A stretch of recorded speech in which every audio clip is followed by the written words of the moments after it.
It's a beautiful day here at Monza, also known as the Temple of Speed, where we are going to enjoy watching the World Championship GT3 race, the second race in calendar, and we are very close to the start of the race. The rolling start procedure has began, and we have our eyes on number 90 car, Avalanche's OG Mercedes AMG GT3, 2020 edition from Team Mad Panda from Spain. The car's name is La Gloriosa. We expect the glorious one to have good start, but it all comes down to the reaction time. What do you think it will happen during the green lights when all the drivers will press the gas pedal as much as they can, Dave? I really don't know, Jack. I just hope that the reason Avalanche stopped on the track was a minor one, and that he will be able to take part on the start procedure. But here he goes. Ready for racing? Go La Gloriosa! The lights are out and away! We go!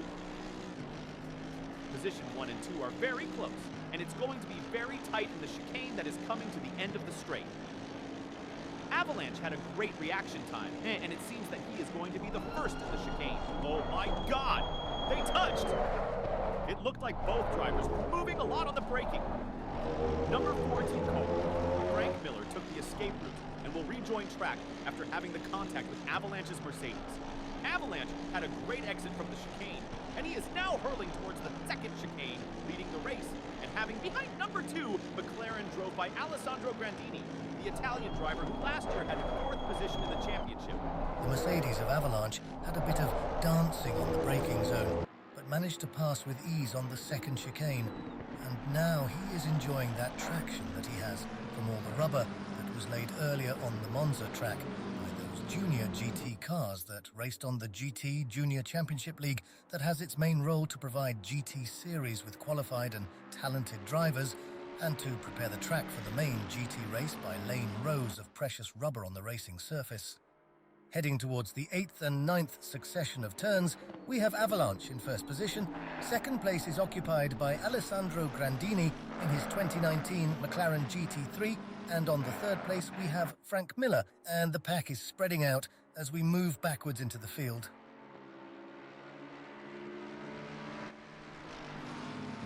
An Avalanche hold Grandini behind. It looks like he can't. Grandini is on the lead. Avalanche is now benefiting from slipstream, and he can use the low downforce setup that he has on his 2020 Mercedes AMG GT3 car to pass Grandini. Look at the slipstream. Look at the speed. And here comes Avalanche. He passed Grandini right before the first chicane. That is wonderful to see. The Mercedes in holding up to the McLaren pretty well in the chicane, and now Avalanche is back in the lead. He got great traction exiting the corner, and he is now rushing to next chicane where he can increase the gap that he has on Grandini. Looks like Avalanche is escaping his chaser and now comfortably sits at 1 second ahead of Grandini. Oh my God! Grandini misses his braking point and hits Avalanche Mercedes in the rear. That must hurt. That impact surely hurt. I hope that they can carry on with the race. Miller inherit the first position from Avalanche and now leads the race. Avalanche and Grandini manages to get back on track, and they are following Miller as Avalanche and second and Grandini third, but I see huge damage on Grandini's McLaren. Avalanche only has minor body damage and a bit of aero increase since his back wing was pushed forward and downwards.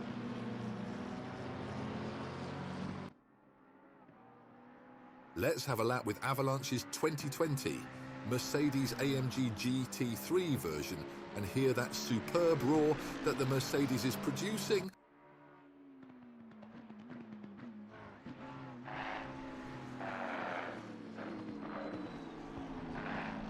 Superb sound.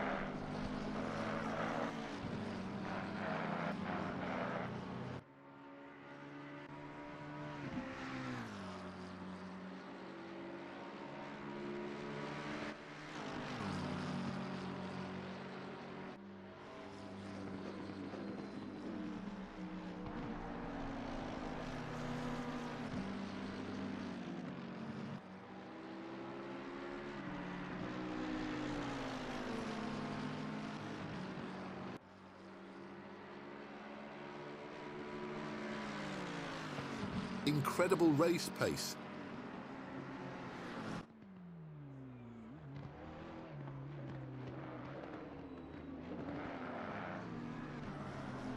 I would not be surprised if Avalanche manages to close the gap and get first place by the end of the race.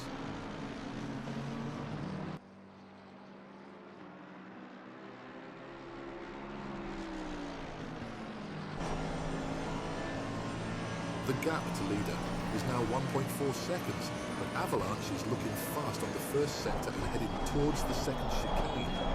It's increasing the gap between him and third place. If Grandini and Avalanche didn't collide earlier, Avalanche would have first position.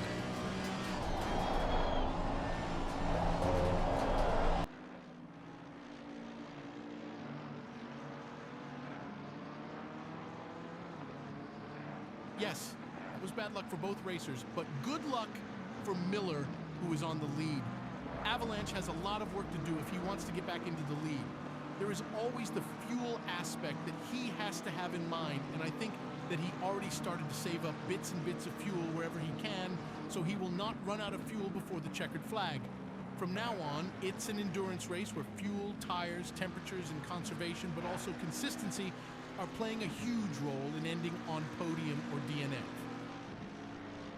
As long as cars are on the track and running close to the limit, there will be show, and that's what we are here for, folks. Don't forget to like the video and consider subscribing if you want to see more content like this from Avalanche's racing channel.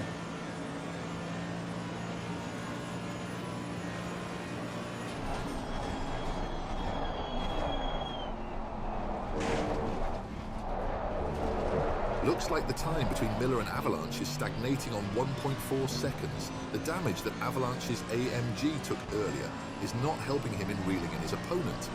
If Miller is not making a mistake, this could be the outcome of this race. What a bad luck Avalanche had.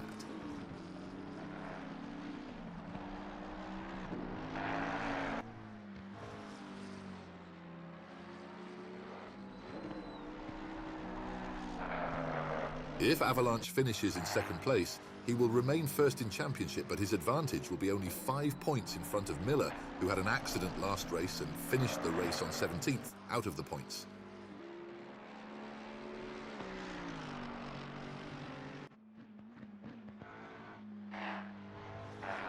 As the race progresses, so does their tire wear, and you can see drivers looking to pick up marbles from the outside of the racing line. This process will expand their tire lifespan and increase the chances of a late-in-race battle.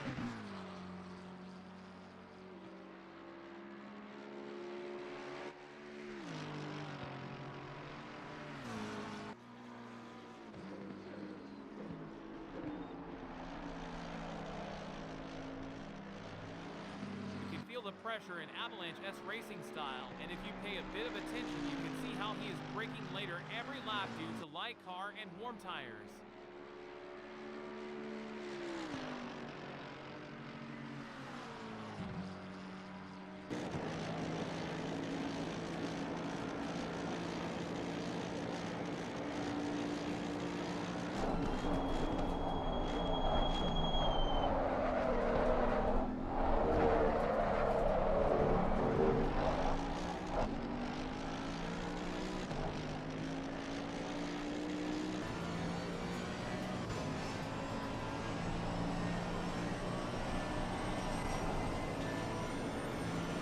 We can now see the G-forces that are these drivers put up to while we ride in Avalanche's Mercedes-AMG 2020, or how the team calls it La Gloriosa.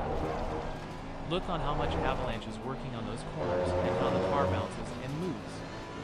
Incredible.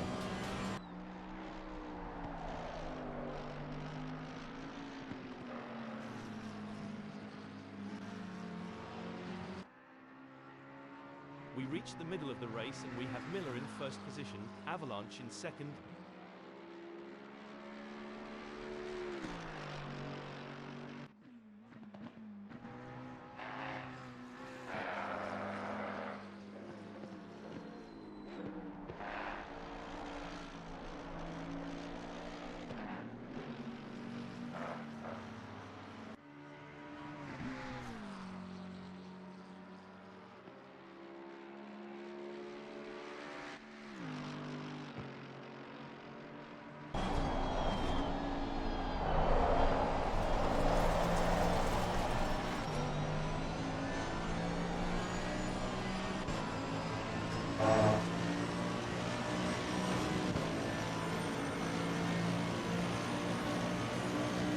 helmet camera from Avalanche's helmet will provide us with a great point of view and we can experience what these drivers see.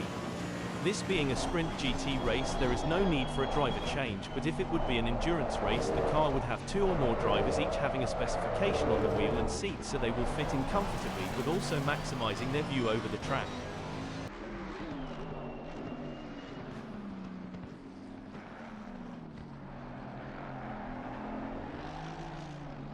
Only 9 minutes remain from this race and we already have some DNF in the back of the grid, with car number 7 and car number 4 both ending their races due to mechanical problems, and car number 76, drove by Giri Septeski, has gone off track and now has to pit to repair the damage and to change the wheels.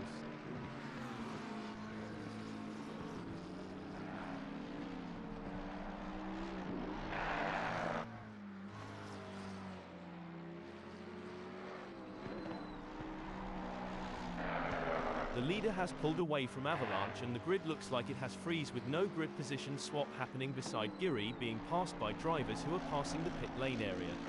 Avalanche is managing his tyres and brakes really well. We will have to wait and see if the fuel management will work and if he will be able to finish the race second and remain championship leader.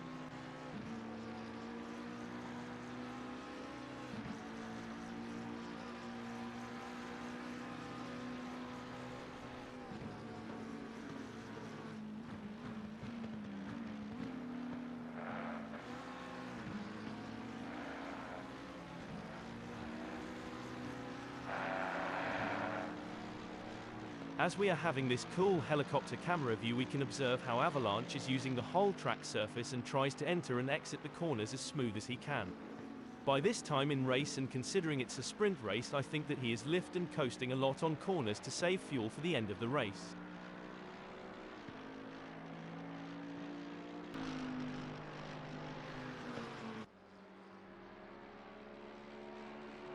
The crowd here, at Monza, is ecstatic and fans are showing their support for different teams. Even though some of the teams that they are representing are participating in F1 races exclusively, I see an Alpha Tauri fan in the stands, and also I see a Williams F1 fan there waving an Ayrton Senna flag.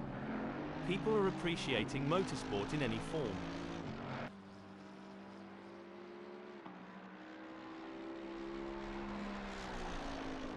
If you reached so far into the race, you probably know that an incident happening in the beginning of the race set up the podium as we have it right now.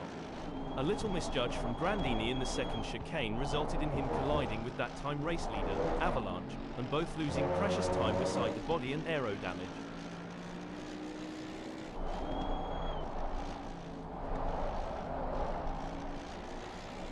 Avalanche never recovered the time he lost, and the gap between him and first place is stabilizing somewhere at the 1.8 seconds mark.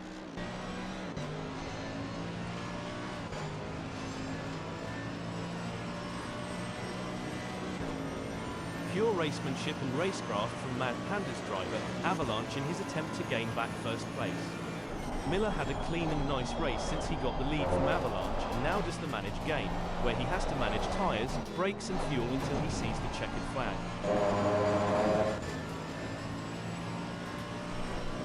Looks like Avalanche is having some gear problems. I don't know if that was a misshift or gear problems, but I hope that everything is okay.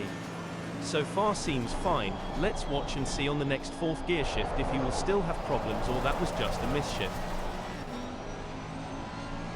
Thank God that the situation was not mechanical. I assume that Avalanche just had a misshift. It's very easy to get a misshift in one of these cars where the gears shift faster than blinking eyes. Let's enjoy some pure Mercedes AMG sound.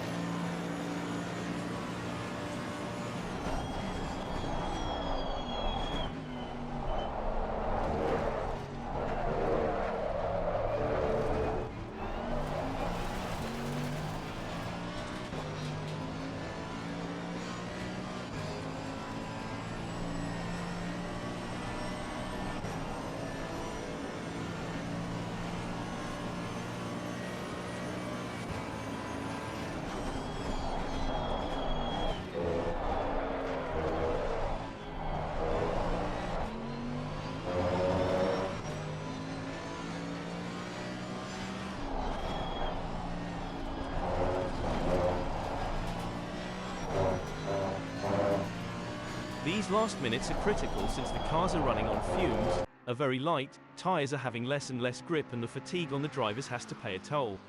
Even though these are highly skilled and trained athletes, tiredness must have a saying at the end of a race. And what a race we had.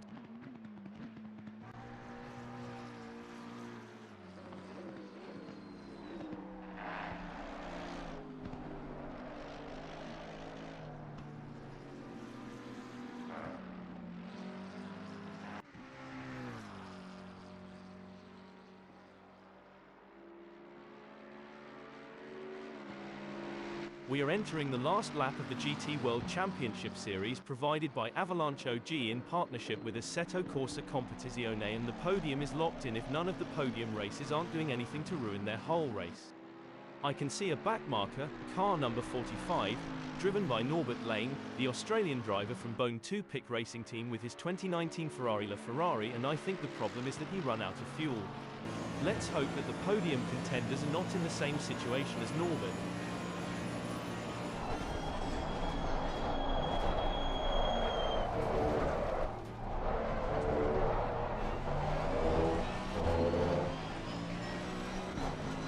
We are closing to that point in the race where tyre and fuel management pays off, and with the last resources that the cars have, drivers will be able to pull out some great end of the race battle.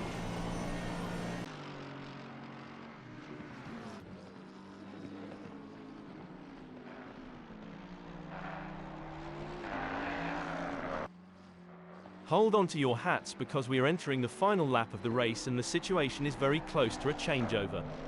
If Avalanche doesn't do something fast, he will lose the second place, and what started as a bad race for him could end up in a horror scenario.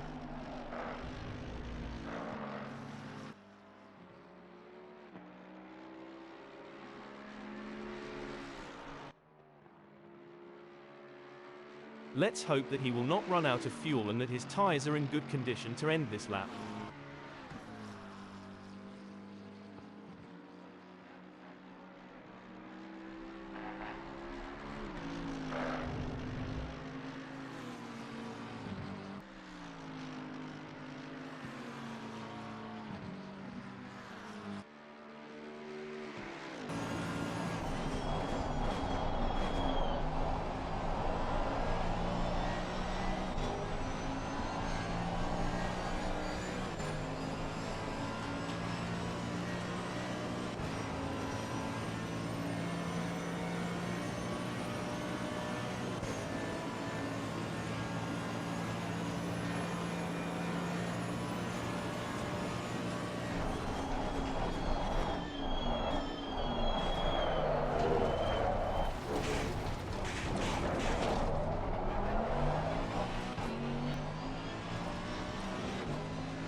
The race is closing into its end, and we are eager to see what are the drivers going to do to maintain or gain a position on the final lap of the race.